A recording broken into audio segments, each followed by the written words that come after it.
Good evening, and on behalf of the BBC, we'd just like to reassure viewers, given the recent increase in the licence fee, that every penny of your money has been well spent. And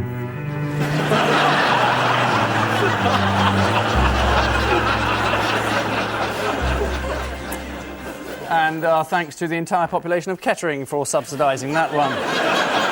In the news this week, in Hyde Park, the mysterious disappearance of Peter Sissons is explained.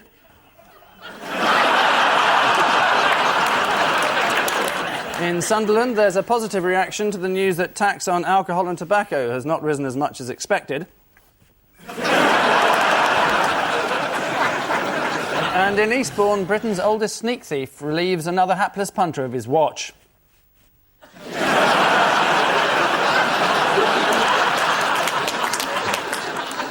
On Ian Hislop's team, a man who recently said, "Every TV show I've been on captures that feeling of having a laugh with your mates," which may explain why David Dimbleby tends to get the state funerals. Phill Jupitus.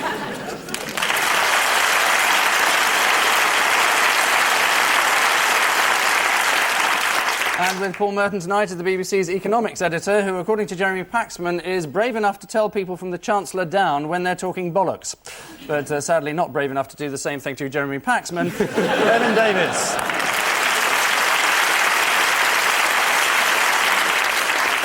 Round one has all the hallmarks of an opening round, featuring, as it does, our first question, which is this. Paul and Evan. Oh, I can get this one, actually. This is the budget. And there's Peter Snow making a big appearance on the BBC's budget programme. And there's a very eminent commentator. And there I am in a spaceship, having been abducted by aliens. And this, obviously, is the budget. Which this is surprisingly easy, actually, isn't it? No, this is the budget in which Gordon Brown unlocked secrets that were obviously entirely, he could never have known just 10 months ago during the election campaign. He could not possibly have told us that taxes were going up, and he made some very difficult decisions, such as he's not going to put up income tax, but he's going to put up a tax on income and put the money to the health service. Right, yes, the health service are the people who seem to be winning out on this. Definitely the big gainers. And bingo players are the other ones, isn't it? He didn't actually do it on bingo. He said he was going to consult on bingo, which gives him a chance to announce it again when he actually does it. So he'll be headline after headline. It builds up the suspense for all builds up bingo fans. Rather like a game of bingo. You sound very cynical about this. Are you suggesting that he could have told us he was going to put up taxes during the election? I think that's a very good question, Ian. And Chancellors don't want to draw up a budget before they have to. No. So no, it would have been quite impossible to know that the NHS was going to need all this money just 10 months later. It also seemed a bit unfair on the Lib Dems. I don't want to sound particularly like a Lib Dem, but no, go on. It's one of your best impressions. All right. They said about 5 years ago, why don't we put 1p on income tax? And the Labour Party said, what a pathetic idea. And now they put 1p on national insurance. And it's not pathetic anymore. No. It's brilliant. It's the sheer banality of it. Every year they're standing there holding up a box. I mean, why don't they do something different? I don't know, come out on horseback or something. We've seen, surely we know what a bloke holding up a case looks like. Every year in and year out. Then he starts this bloody speech that goes on forever. What you should do is take a hallucinogenic drug just before he kicks off. And at home we can spot when it's kicked in. He said, well, he's putting money in the health service. That could be normal. Then sort of I don't know, cable knit sweaters for antelopes are half price. Well, there were various bets that you could take on his speech, weren't there? That's right. Yeah. How long it was? Length of speech is the obvious one. Yeah, whether he was going to speak in a high-pitched voice. Which he never does. I don't know why people bet on that. That's why it's 101. Number of times he mentions... I lost 100 quid on that. I really thought he was going to do it this year. So it's been a big time of the year for you. You're always busy this time of year, I guess. Well, not particularly. I mean, Were you flattered by the Mirror's description of you? It was actually Radio Times, I think, originally. Right. It was Sue Summers, wasn't it? It was Sue Summers, yeah, who said some very, nasty things about how ugly we were. They weren't ugly. pleasant Me things, and other people, right? yeah. I would they say were one of the strangest-looking males on the planet, is what they said. Indeed,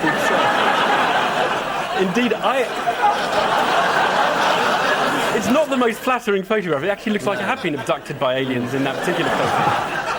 I can think of 3 odder-looking men. What does it come on me for? What does it come on me for then? Yes, this is I'm the... lovely. Angus, I've not done this quiz before. Is it all maths? Well, we have the economics editor, you see, who All right. presumably got the job because he's very good at sums, is that? Add that and he's Presumably. gorgeous. My mental arithmetic is actually not what it used to be. I just have a calculator these days, to be quite blunt. Shock horror. Economics editor has calculator. 4 nines! Yes. Not playing Too that late, game. too late. Yes, it is the latest budget statement from Gordon Brown, who's promised to spend an extra £1 billion to ensure 36. 4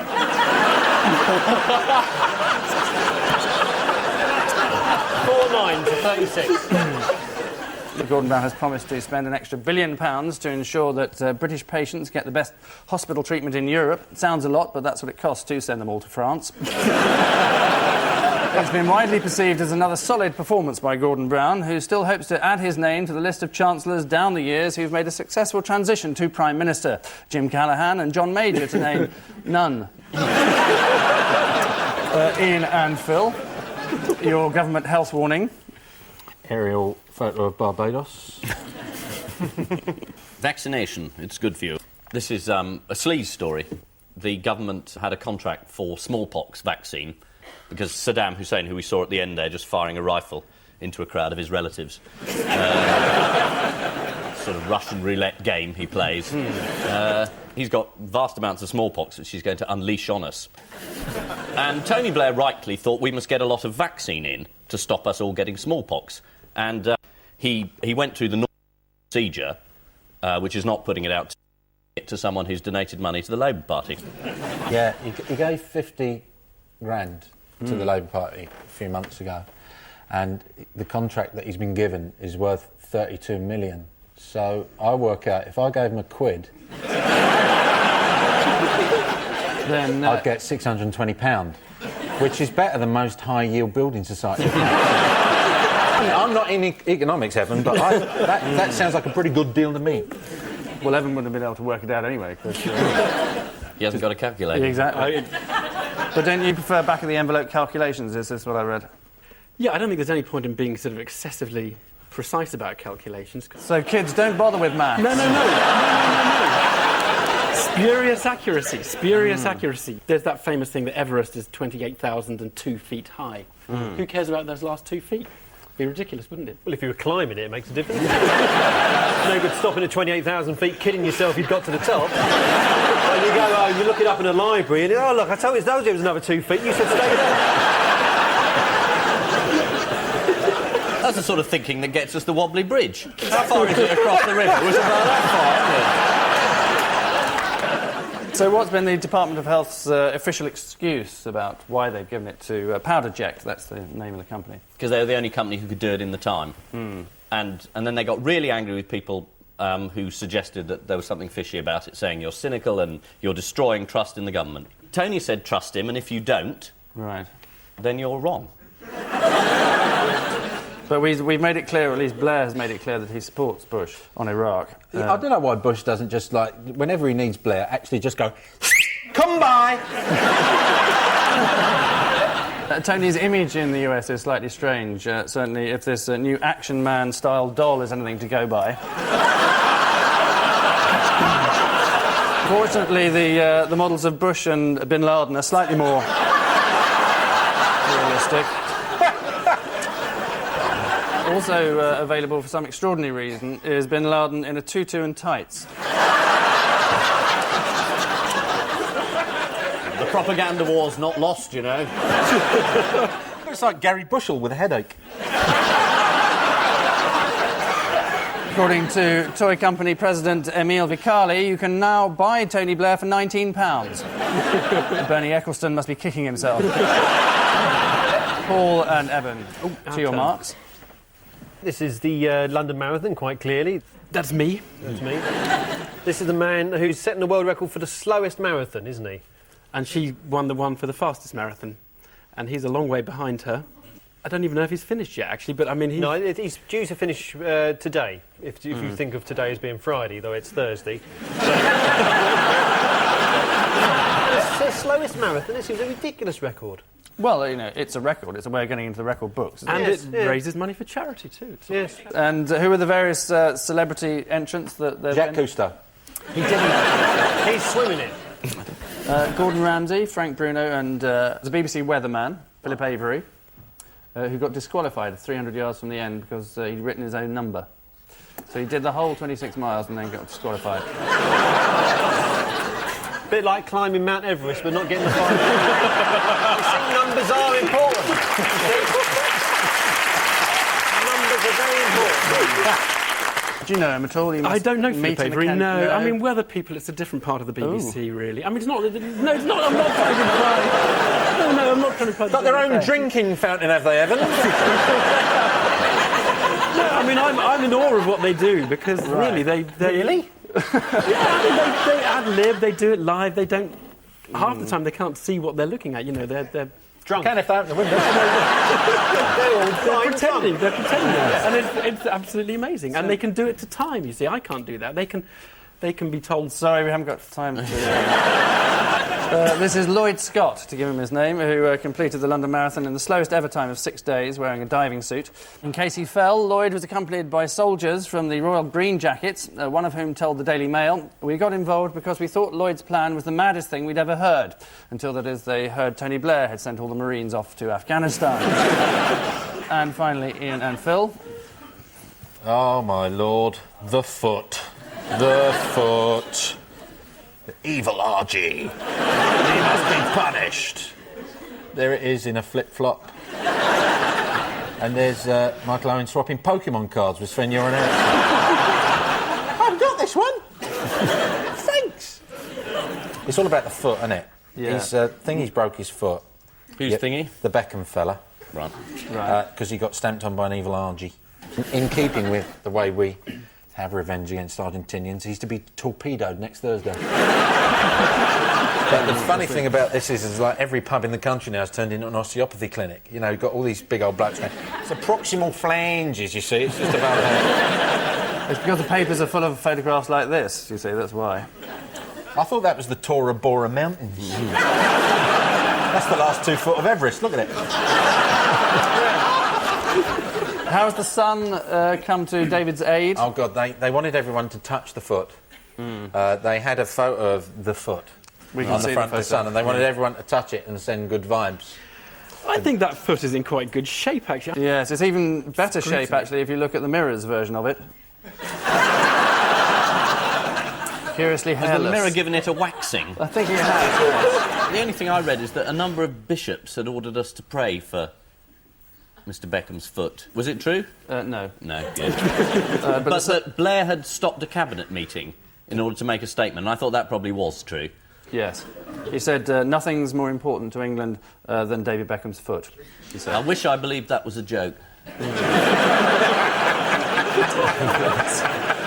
Yes. And now, gentlemen, the bombing of Iraq. News of Beckham's injury even reached Japan, where the England team will be based in the forthcoming World Cup, and where, according to The Independent, the locals refer to England players such as Debido Bekuhamu and Makero Uwan, whilst Martin Keown is apparently still known as very ugly-looking broke. So, at the end of that round, the scores are like the legs on a GM turkey, 4 each side.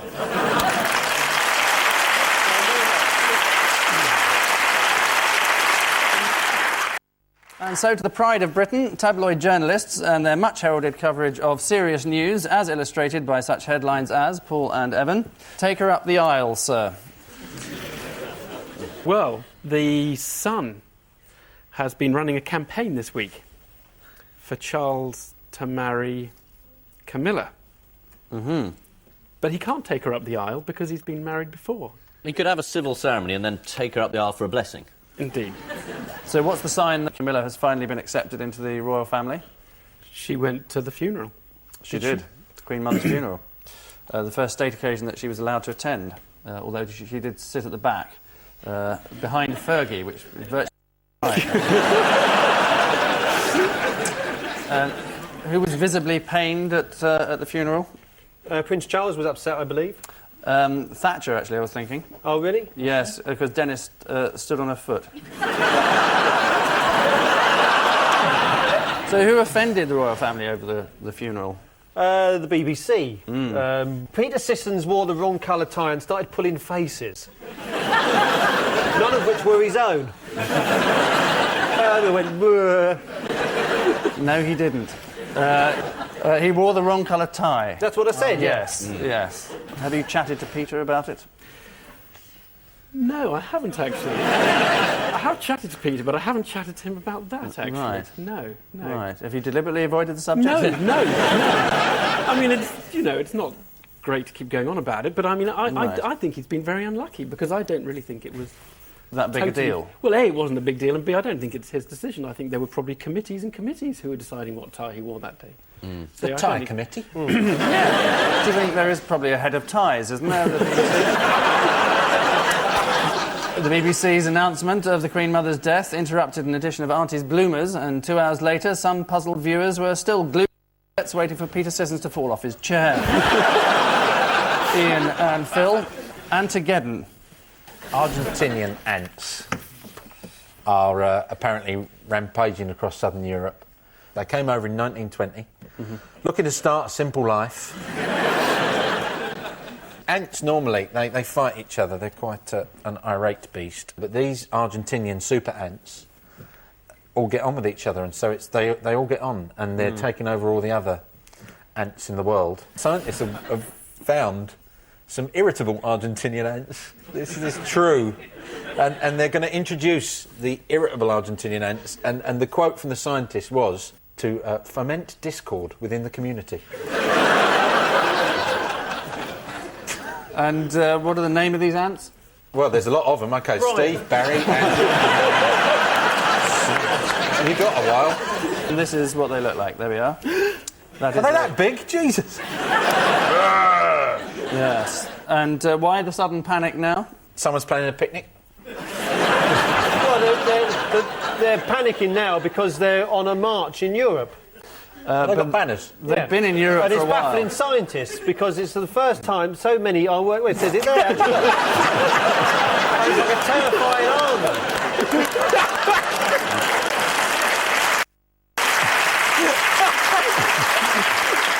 More precisely, they're gradually reaching England. That's Yeah, why that's right. we're suddenly worried. The Mail warns, with their castes and colonies, bizarre sex lives and their absolute devotion to their rulers, ants seem similar to aliens in our midst. Well, they'll do anything to get an illegal immigrant story in, won't they? And even the Independent editorial said, the empire of the ant must not be allowed to prevail. To destroy them, what we need is, like, a really, really big kettle. According to the Times, the ants are 0.1 of an inch long, which in layman's terms is roughly the size of an ant. The ants are aggressive, disciplined, surprisingly social, and, as this map of their progress shows, particularly fond of sunbathing. Which blatant crawling means at the end of this anticlimax, well, neither side seems prepared to exhibit any leadership qualities, both obsessed with remaining on 6.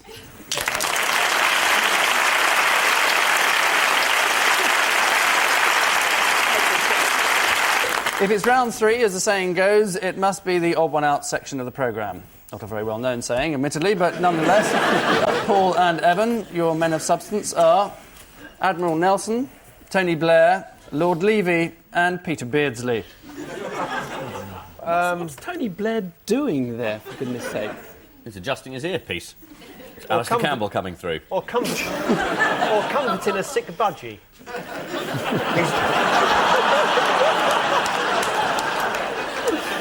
You'll be all right, I'm the Prime Minister. Levy is a mate of Blair's, and he's been involved in some consultant gates Thing. and Right. Accused of something. And is the Middle East Quite a vague It's answer. that approximate thing with you, isn't it? Every time. He's the Middle Eastern envoy, Prime Minister's Middle Eastern He envoy. is, yes. So That the part easy bit. is correct. That's going yes. well. The Good. Middle Eastern peace mission. Peter Beardsley, is he got off-tax thing? An offshore tax account, you mean? No. That's it. No. he hasn't. It's to do with something that Blair was in trouble for a couple of weeks ago. Oh, is this freebies to Egypt? Yeah. Oh, it's Egypt. That's the link. Lord Nelson, who won the Battle of the Nile. Very good. Lord Levy, who's the Middle Eastern envoy and goes to Egypt. Mm-hmm. And this man Beardsley, who I obviously know a huge about, he played for Egypt. Beardsley's the odd one out because he's nothing to do with Egypt. They've all been to Egypt, Yes. except Beardsley, That's what I just said. who built a pyramid in his garden. The answer is that they've all had freebie trips to Egypt, except Lord Levy, who pays for his own trips himself. He does. And why does he do that? Well, it would look corrupt otherwise. Yes, he has no official position, and he's not an MP or a minister, so he's not accountable in any way. What else does he do for Tony? He's a fundraiser, and he plays tennis with Tony, which I think is quite an important role in government nowadays. And he sets up blind trusts so that businessmen can give money and have no idea when they get the contract awarded to them. Right. That's what a blind trust is, isn't it? It is. You've got to be blind to trust it.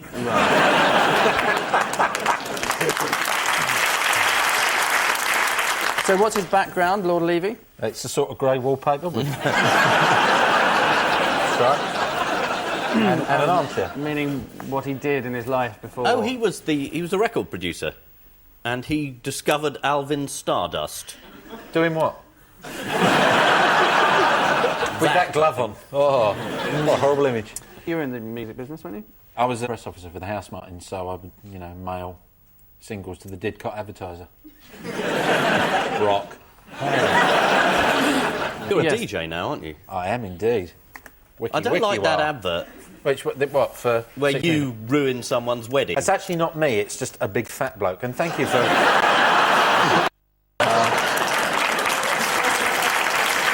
Tony Blair, why did he get into trouble recently?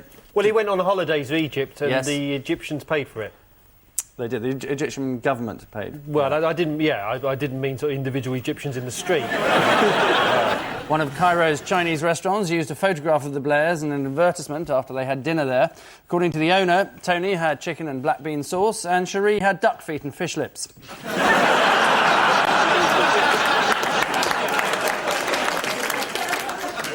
Although he didn't say what she ate. Ian and Phill, your slightly curious mix. Stephen Byers, Chris de Burgh, John Burt and Kraftwerk. It's got to be rail, hasn't it? Because Stephen Byers is in charge of, nominally, the Department of Transport. Yes. Yeah. John Burt, having made such a success of the BBC, is now thinking about rail for Tony. Kraftwerk did Trans-Europe Express, which is a record about German trains. So they've all got links with rail, and he's holding up some amusing fruit. It's rather more precise than that. The answer is that they've all written songs about trains, except for Stephen Byers, who has an appalling record on trains. Rather like Chris de Burgh, in fact. What? Burt's written a record on trains? John Burt wrote "And Now for a Little Train Number" for Kenny Everett. Right, what a talented fellow. Do you think that somebody said to Stephen Byers, "Look, the plastic thing makes you look a bit stupid. Put top of it." And what old tricks has Stephen been up to recently? He leaked some news when it was the Queen Mother's funeral. Yes. What was the news? She's dead. Didn't need to leak that news, really, did he? No, but he can't help it. Right. And which sidekicks have left him this year? Stephen? Joe Moore. Martin. Martin. Is he a mate Smith. of yours? Yeah. I knew him because he actually was at the DSS, as was. He was the chief guy there.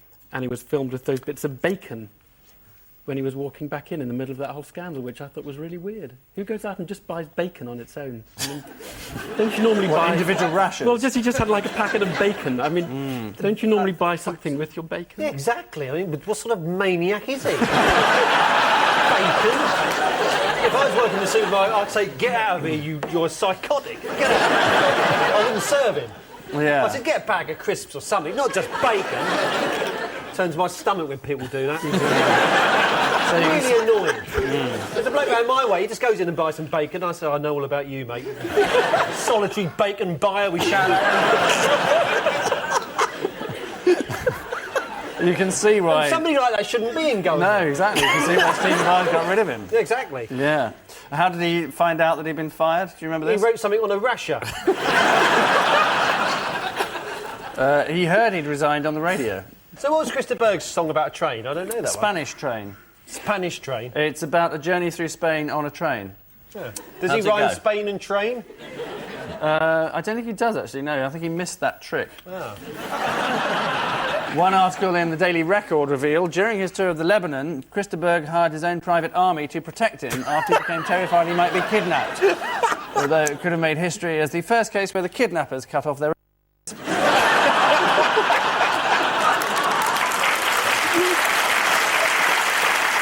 Which aimless casting means at the end of the line this week's puny tiddlers are Paul and Evan with 6, while this week's prize specimens are Ian and Phill with 7.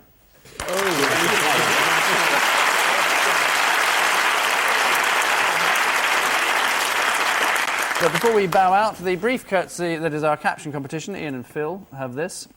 Quick, get an arrow in that bloke walking along with just the bacon. He's not wearing the right tie, I'll get him. Why wouldn't they give me an arrow?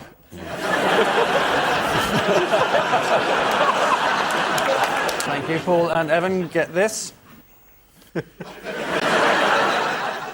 I can't think of anything. Remotely interested about that. It's Tony Blair just having a stretch. That would do. Yeah. Yep. On which Well, it elevated won't note... do, really, will it? No. I mean, I'm showing what's my caption? Tony Blair's having a stretch. No, the next ones you'll do will all be funny pictures.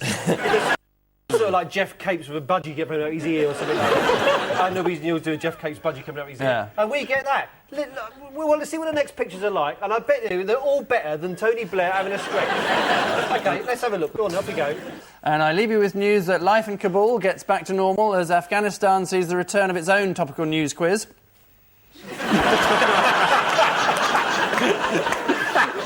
That is funnier than Tony Blair having a stretch. Bloke on the right saying hello, who's nicked their office? Bloke on the left's going, why I keep losing? At JFK Terminal 3, the public are accused of overreacting. A Muslim stops to tie his shoelace.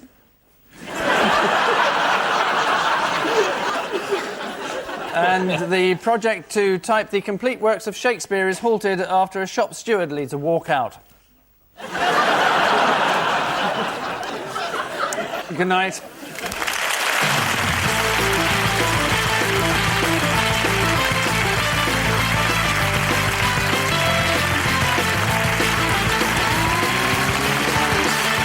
We skip back another couple of years and watch Paul Merton's fashion sense plummet next. Charles Kennedy and Jermaine Greer are the Stooges for more of I Got News for You. In just a moment, here on Documentary.